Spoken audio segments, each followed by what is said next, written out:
Assalamualaikum warahmatullahi wabarakatuh. Saya Siti Syifa Aziza dengan NIM 2225210043 dari kelas 4A. Di sini saya akan memberikan sedikit pembelajaran materi terkait peluang bersyarat. Di sini video ini dibuat dengan tujuan untuk memenuhi tugas mata kuliah teori peluang yang diampu oleh Bapak Dr. Syamsuri SSI MSI. Berikut peta konsep yang sudah saya buat untuk materi peluang bersyarat. Di sini di materi peluang bersyarat itu ada 5 subbab.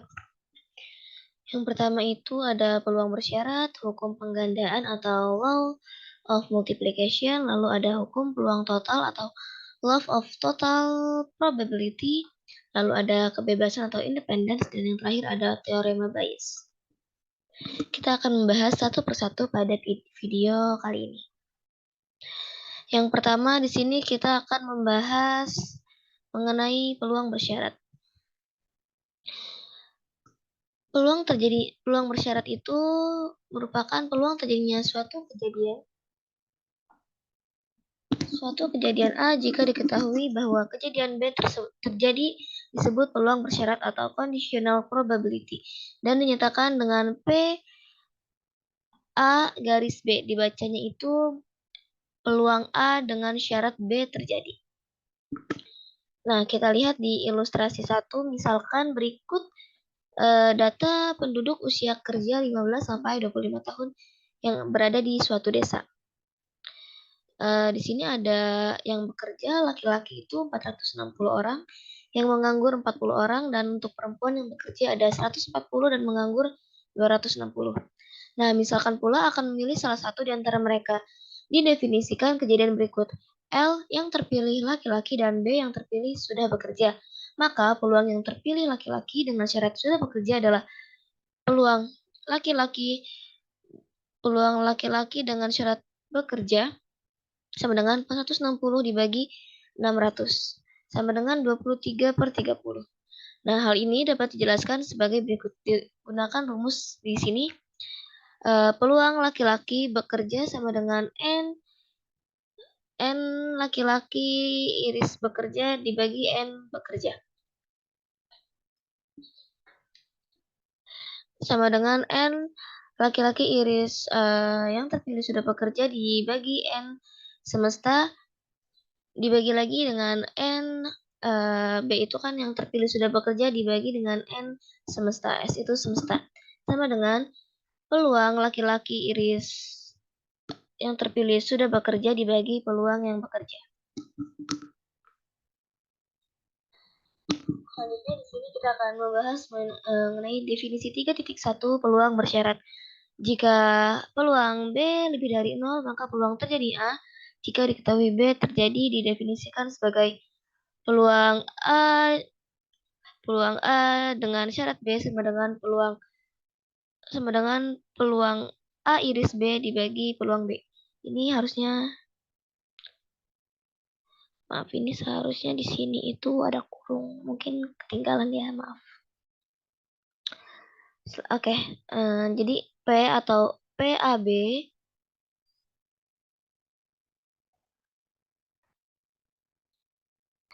jadi A garis B itu sering juga diucapkan sebagai peluang A jika diketahui B atau peluang A dengan syarat B. Salah satu hal penting yang perlu dicatat tentang peluang bersyarat itu adalah bahwa ia memenuhi semua syarat-syarat dari aksioma peluang yang dinyatakan pada teorema berikut, yaitu pada teorema 3.1. Nah, misalkan S adalah ruang sampel dari suatu percobaan dan B adalah suatu kejadian dengan peluang B lebih dari 0.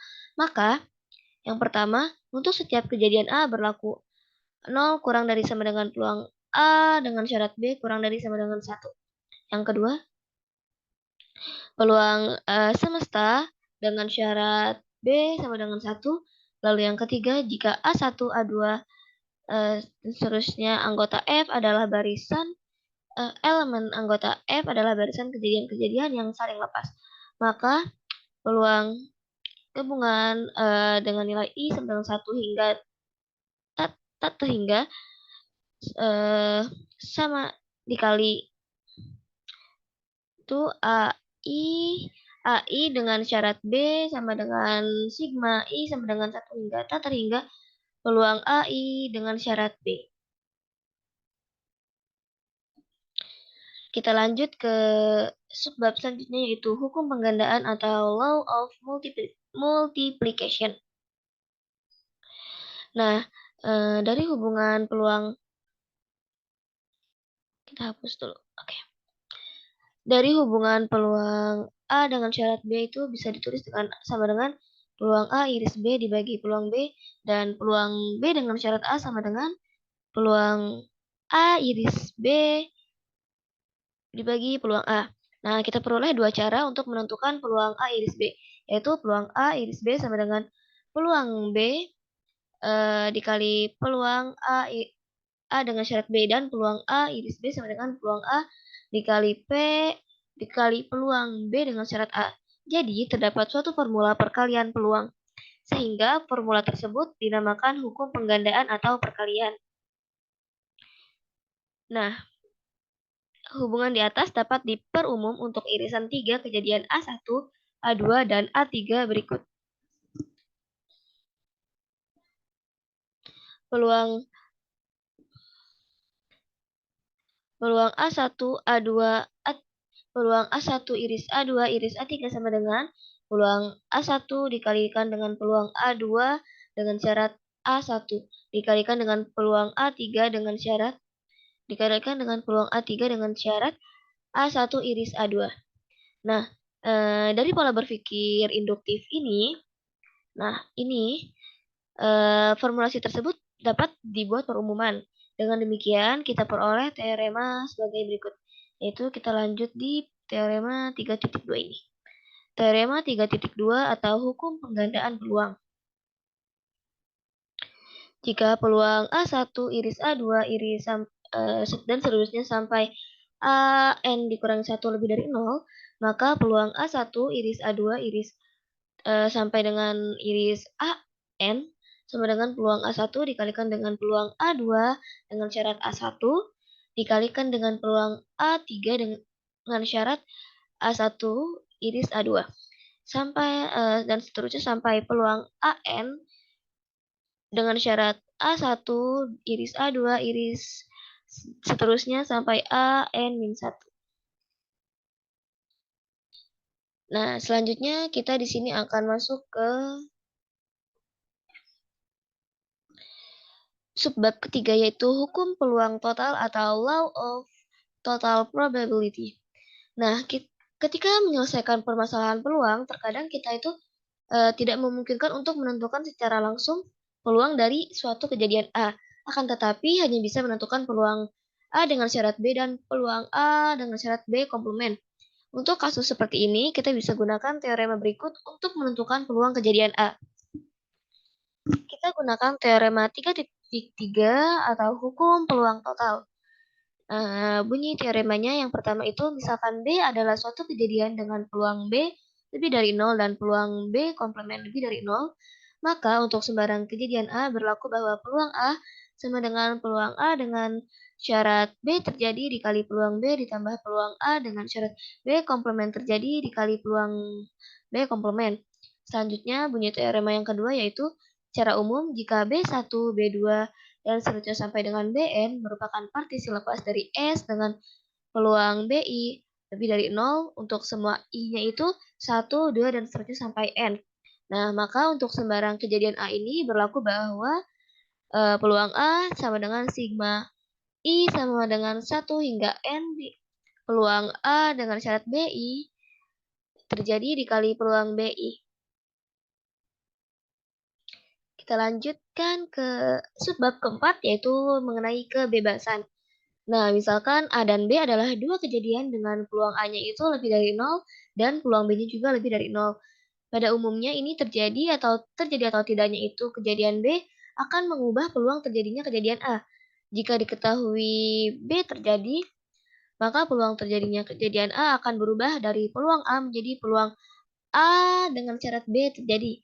Namun, untuk suatu kasus tertentu, terjadinya B ini tidak akan mempengaruhi peluang terjadinya kejadian A, yaitu peluang A sama dengan peluang A dengan B terjadi. Dalam kasus ini kita sebut kejadian A dan B adalah saling bebas. Nah, di subbab kebebasan ini ada definisi 3.2 atau kejadian bebas. Kejadian A dan B dikatakan saling bebas jika peluang A iris B sama dengan peluang A dikalikan peluang B.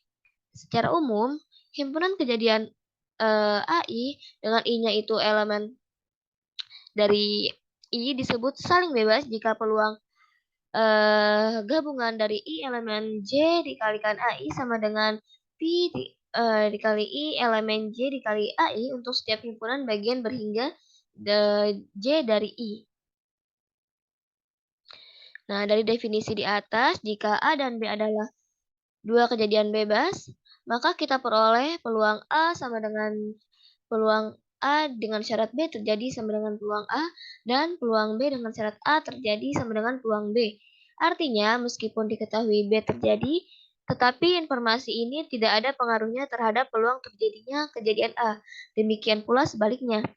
Nah, kita lanjut ke teorema 3.4. Bunyi dari teorema 3.4 yang pertama itu, jika A dan B adalah dua kejadian bebas, maka yang pertama, A dan B komplement adalah dua kejadian bebas, lalu A komplement dan B adalah dua kejadian bebas. Yang ketiga, A komplement dan B komplement adalah dua kejadian bebas. Dan selanjutnya untuk bunyi yang kedua, secara umum jika A, I itu dengan I elemen dari I adalah himpunan kejadian bebas, maka kebebasan masih tetap berlaku jika sembarang kejadian AI diganti dengan A komplement I, yaitu peluang B I1 iris B I2 iris sampai dengan B IK sama dengan peluang B I1 dikalikan peluang B I2 dan seterusnya sampai dengan P sampai dengan peluang B IK, di mana I1 dan seterusnya sampai IK itu adalah indeks yang berbeda serta BIJ adalah A, IJ atau A komplement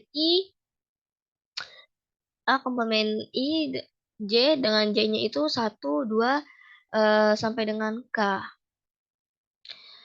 Oke, kita masuk ke subbab yang terakhir nih, yaitu subbab 3.5 teorema Bayes. Nah, teorema 3.5 atau teorema Bayes berbunyi misalkan anggota B1, B2, dan seterusnya hingga Bn adalah partisi lepas dari ruang sampel S suatu percobaan. Jika peluang BI lebih dari 0 untuk semua I-nya itu 1, 2, hingga N, maka untuk sembarang kejadian A dari S dengan peluang A lebih dari 0, dan untuk sembarang K dengan K-nya itu 1, 2, hingga N, berlaku rumus seperti ini. Nah, peluang BK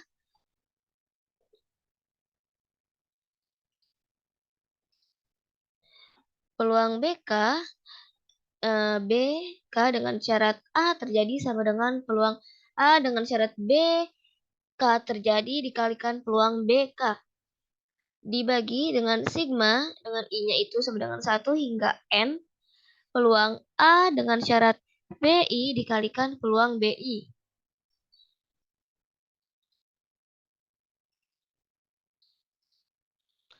Oke, kita sudah selesai membahas pada teorema terakhir ini, yaitu di teorema Bayes.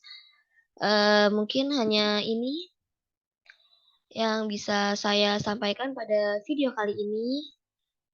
Kurang dan lebihnya mohon maaf karena sudah pasti saya sangat banyak kekurangan dalam video ini karena saya masih dalam tahap belajar. Semoga kedepannya bisa menjadi lebih baik lagi dan semoga apa yang saya sampaikan pada video kali ini bisa ada yang bisa dipahami. Kurang dan lebihnya saya mohon maaf. Wassalamualaikum warahmatullahi wabarakatuh.